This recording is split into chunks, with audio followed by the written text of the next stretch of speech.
અષ્ટમ સ્કંદ સુધી આપણે પહોંચ્યા હતા. અષ્ટમ સ્કંદની અંદર 4 કથા છે: ગજેન્દ્ર મોક્ષ, સાગર મંથન,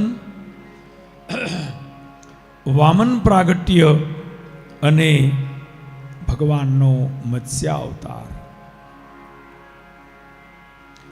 પ્રથમ ગજેન્દ્ર મોક્ષની કથા આપી છે. એક હાથીને માટે ભગવાન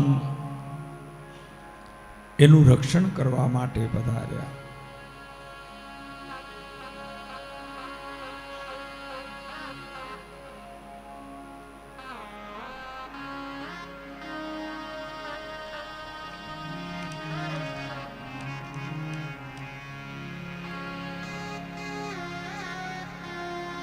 કથા આપી છે કે આ હાથી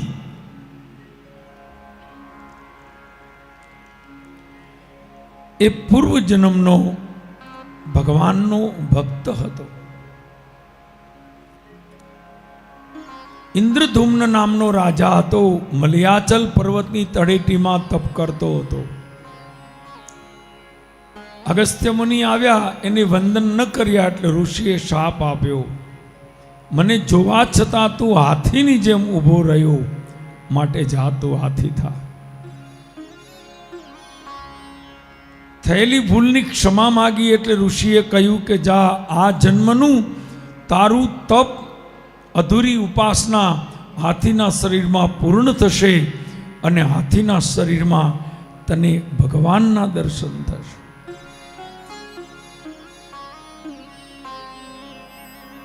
એટલે ભગવાન આવ્યા છે. ભગવાનના દર્શન થવા તો બહુ મોટી વાત છે. અંતકાળે ભગવાનનું નામે યાદ નથી આવતું, અથવા તો યાદ આવે તો લેવાતું પણ નથી.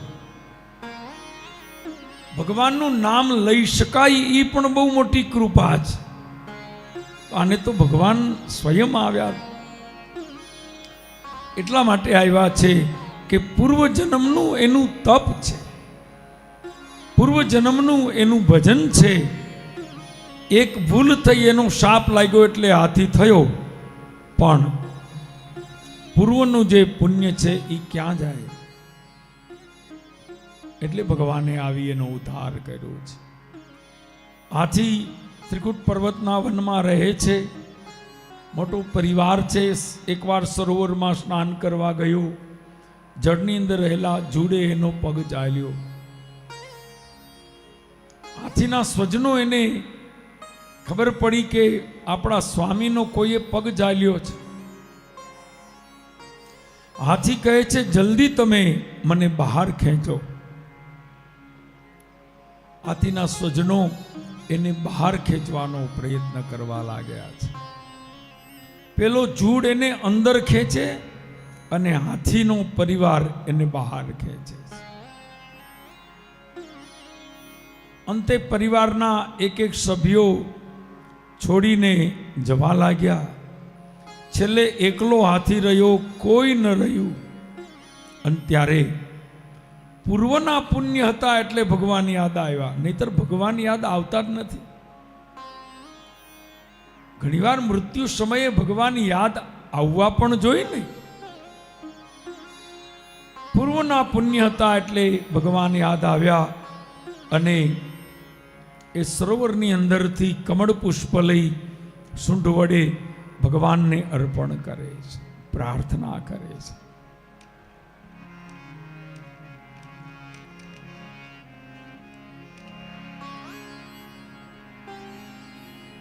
હે ગોવિંદ, હે ગોપાલ.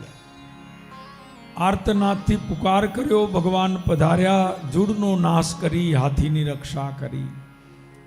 આ બંને શ્રાપિત છે, જૂડ પણ અને હાથી પણ.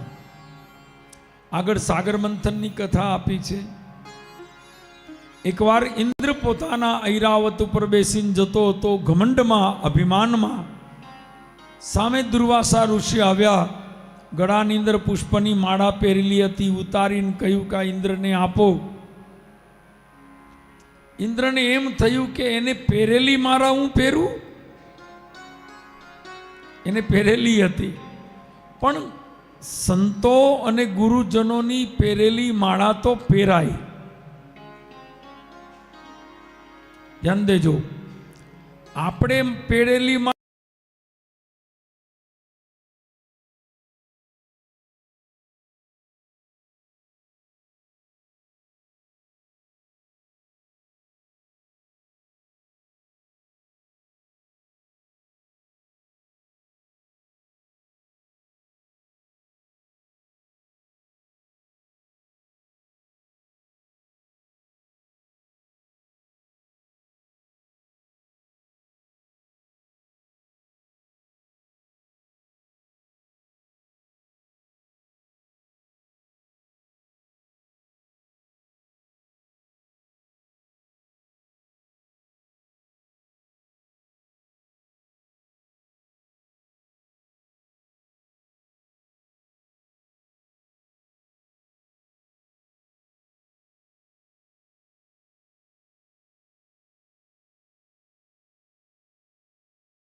બલિ સાથે મૈત્રી કરી સાગર મંથનનું આયોજન કરો, હું મદદ કરીશ. પછી તો ઇન્દ્ર બલિ પાસે આવ્યો છે. બંને સાથે મળી નક્કી કર્યું સાગર મંથન કરીએ. મંથન કરવાથી અનેક રત્નો નીકળશે અને રત્નો આપણું કલ્યાણ કરશે. સાથે મળ્યા, મંદરાચલ પર્વત ને રવૈયો બનાવ્યો, વાસુકી નાગના નેત્રા બનાવ્યા છે. એક બાજુ દેવો અને દાનવો, સાગર મંથન થયું છે. સૌ પ્રથમ ઝેર નીકળ્યું છે, જે ઝેર શંકર ભગવાનને આપ્યું છે. શંકર ભગવાન ઝેર પી ગયા, ન પેટમાં ઉતાર્યું ન બહાર કાઢ્યું, કંઠમાં રાખ્યું. ભગવાનનું કંઠ જે છે એ શ્યામ થયો, કાળો થયો, એટલે એનું નામ પડ્યું છે નીલકંઠ.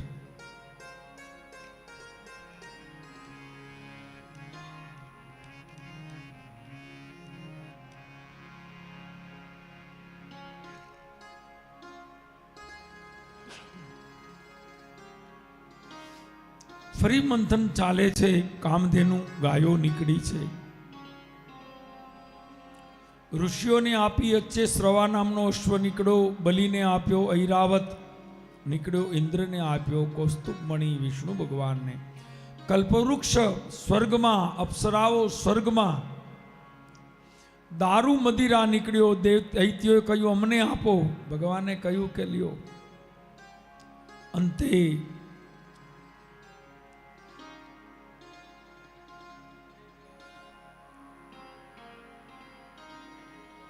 અમૃત નીકળ્યું છે અને અમૃતને પીવા માટે દેવતાઓ અને દાનવો વચ્ચે યુદ્ધ થવા લાગ્યું છે. એ વખતે ભગવાને મોહિની અવતાર ધારણ કરી અને અમૃત જે છે એ દેવતાઓને આપ્યું અને દૈત્યોને છેતર્યા છે.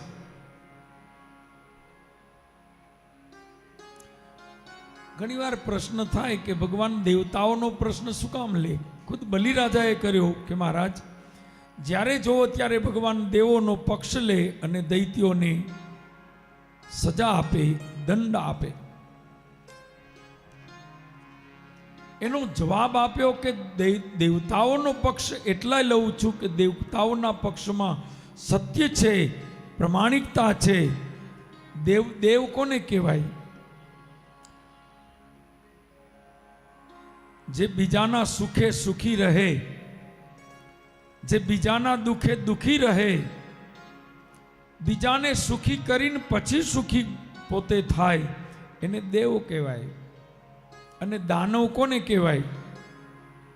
અકારણ બીજાને દુઃખ આપે, ત્રાસ આપે, એને રાક્ષસ કહેવાય. હમણાં જુઓ ને કાશ્મીરમાં આતંકવાદીઓએ, એના કોઈ જાણીતા નથી, કોઈ ઓળખીતા નથી, કંઈ મતલબ નથી, કંઈ લેવા દેવા નથી, અને રાક્ષસ કહેવાય. બીજાને દુઃખ આપીને જેને પિશાચી આનંદ મળે, જેને વિકૃત ખુશી મળે, બીજાને લોહીમાં તળપતા જોઈને એને એની વિકૃતિને સારું લાગે. કેટલી ભયંકરતા! આ રાક્ષસી વૃત્તિ છે. એને કઈ લાભ ન હોય ને તો બીજાનું ખરાબ ન કરે ત્યાં સુધી એને ચાલે જ નહીં, કારણ કે એનો સ્વભાવ છે. એટલે આપણા શાસ્ત્રોમાં પણ આજ્ઞા આપી છે કે આતતાઈ વધારણ, આતંકવાદીને તો જેટલો વહેલો મારો એટલું સમાજનું કલ્યાણ, જગતનું કલ્યાણ, એને શાંતિ. એને શાંતિ નહીં. જીવતો હોય ત્યાં સુધી હળગતો જ હોય. એ જેટલો ગુજરે એટલો એને શાંતિ.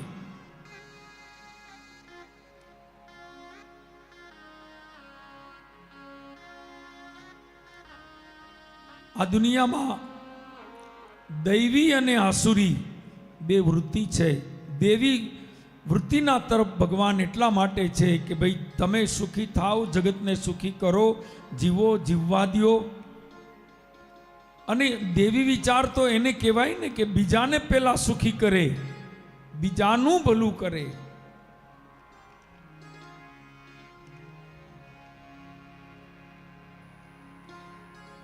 પછી તો દેવો દાનવો વચ્ચે યુદ્ધ થયું, દેવતાઓની જીત થઈ.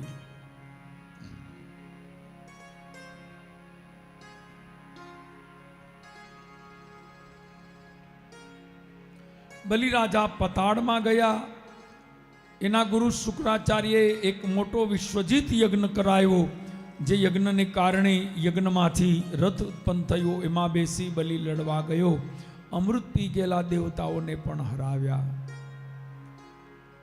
દુઃખિત દેવતાઓના કલ્યાણ માટે અદિતિ માએ કશ્યપ ઋષિને વિનંતી કરી. કશ્યપ ઋષિએ એક વ્રત બતાવ્યું, જે વ્રતનું નામ છે પયોવ્રત. જે વ્રત કરવાથી દેવ જેવો દીકરો પ્રાપ્ત થાય. માએ વ્રત કર્યું, પરમાત્માએ કૃપા કરી અને એને ત્યાં ભાદરવા સુદ 12ના દિવસે બરાબર બપોરે 12 વાગે ભગવાન પ્રગટ થયા વામન સ્વરૂપે. બોલીએ વામન ભગવાન કી, બોલીએ વામન ભગવાન કી. આપણે ત્યાં ભાદરવા સુદ 12 છે ને, એને વામન દ્વાદશી કહેવાય. એ વામન દ્વાદશી છે. વામન ભગવાનનો જન્મ. ભગવાનના દરેક જન્મનું કારણ શું? ભગવાનના જન્મનું એક જ કારણ, ધર્મની અધર્મનો નાશ, અધર્મીઓનો નાશ, પાપનો નાશ, અનીતિનો નાશ, ધર્મની સ્થાપના. આપણે ગીતાજીમાં શ્લોક છે ને, યદા યદા હિ ધર્મસ્ય ગ્લાનિર્ભવતિ ભારત અભ્યુત્થાનમ અધર્મસ્ય તદાત્માનમ સૃજામ્યહમ. જ્યારે જ્યારે અધર્મ વધે, પાપ, અત્યાચાર, અનીતિ વધે, ત્યારે ભગવાન પધારે. અને ભગવાનનું એક જ કાર્ય, ધર્મની સ્થાપના. ધર્મ જ માણસને સુખી કરે છે.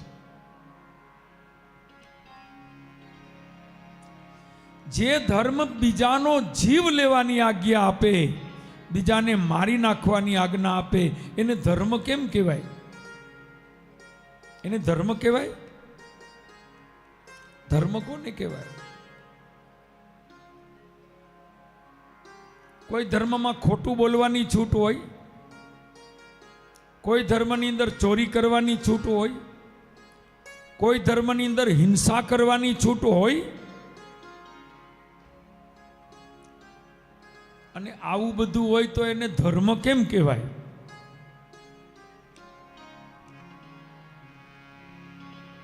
એને વિકૃત વિચારધારા છે. પણ ધ્યાન દેજો, સંસારમાં આવો વર્ગ પહેલેથી ચાલ્યો આવે છે. 3નું સર્જન કર્યું બ્રહ્માજીએ, દેવ, દાનવ અને માનવ. દેવતાઓ, રાક્ષસો અને માણસો, આપણે વચ્ચેલા છે. હવે માણસોમાં પણ ઘણા માણસો દેવ જેવા હોય, ઘણા માણસો રાક્ષસ જેવા હોય અને ઘણા માણસ જેવા હોય. એક કવિએ કહ્યું ને કે દેવ થવાની જરૂર નથી, દેવ તો આપણે એક દી થવાના જ છીએ. હે, ગુજરી ગયા પછી કહેશે શું થયું, તો દેવ થઈ ગયા. દેવ થવાની જરૂર નથી. માણસ, ખાલી માણસ થાય ને તોય ઘણું. માણસ એ આ દુનિયામાં મોટામાં મોટો કોઈ ધર્મ હોય તો ઈ છે માનવતા. મોટામાં મોટો કોઈ ધર્મ હોય તો ઈ છે માણસાઈ. આપણે કહીએ ને માણસાઈ.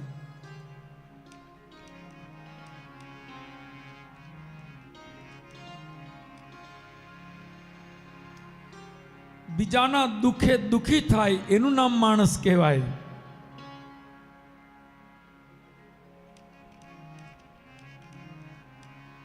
તો ભગવાન વામન સ્વરૂપે પધાર્યા. બલિ પાસે જઈ 3 પગલા પૃથ્વી માગી. 2 પગલામાં બધું લઈ લીધું. 1 પગલામાં ઉપરના 7 લોક, બીજા પગલામાં નીચેના 7 લોક. 3જું પગલું વધ્યું તે બલિના મસ્તક ઉપર મૂકી બલિને સુતલ પાતાળનું રાજ્ય આપ્યું છે. આમ અષ્ટમ સ્કંદને વિરામ આપી આગળ 9મ સ્કંદની અંદર 2 વંશના ચરિત્રો આપ્યા છે. એક રામજીનો સૂર્યવંશ અને એક ભગવાન કૃષ્ણનો ચંદ્રવંશ. સૂર્યવંશને મૂળથી વર્ણવતા કહ્યું કે જગતમાં જ્યારે કોઈ નહોતું ત્યારે એક નારાયણ હતા. આ જગતમાં કોઈ નહોતું ત્યારે એક ભગવાન હતા.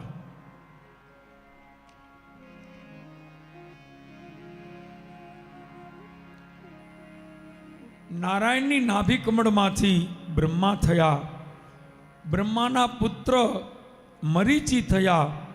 મરીચીના પુત્ર કશ્યપ થયા. કશ્યપના પુત્ર વિવસ્વાન થયા. આ વિવસ્વાન જે થયા એ જ સૂર્યનારાયણ, એ જ સૂર્યદેવ. એ વંશમાં જેટલા જન્મ્યા એ બધા સૂર્યવંશીઓ કહેવાયા છે. આ વંશની અંદર અનેક પ્રતાપી રાજાઓ થયા, જેની અંદર શ્રાદ્ધદેવ મનુ, જેને ત્યાં ઈશ્વાકુ, નૃગ, સર્યાતી આદિ 10 પુત્રો થયા છે. સુકન્યાની થોડી કથા વર્ણવી છે અને આગળ કહે છે, આગળ ઈશ્વાકુ વંશના અંદર માંધાતા અને તેના વંશમાં ત્રિશંકુ થયા. આ ત્રિશંકુના પુત્ર હરિશ્ચંદ્ર થયા. એના વંશમાં સગર રાજા થયા, જેને ત્યાં 60,000 પુત્રો તપના બળથી મળ્યા. એક પુત્ર થયો જે અસમંજસ છે, એનો પુત્ર અંશુમાન, એના પુત્ર દિલીપ ને એના પુત્ર ભગીરથ. આપણે પહેલે દિવસે આ કથાની ચર્ચા કરી ગયા. ભગીરથ ગંગાજીને લઈ આવ્યા, પણ ભગીરથની 2 પેઢી, ભગીરથના પિતા દિલીપ, દિલીપના પિતા અંશુમાન, આ 3 પેઢીનું તપ હતું. એટલે ગંગાજી પૃથ્વી ઉપર આવ્યા.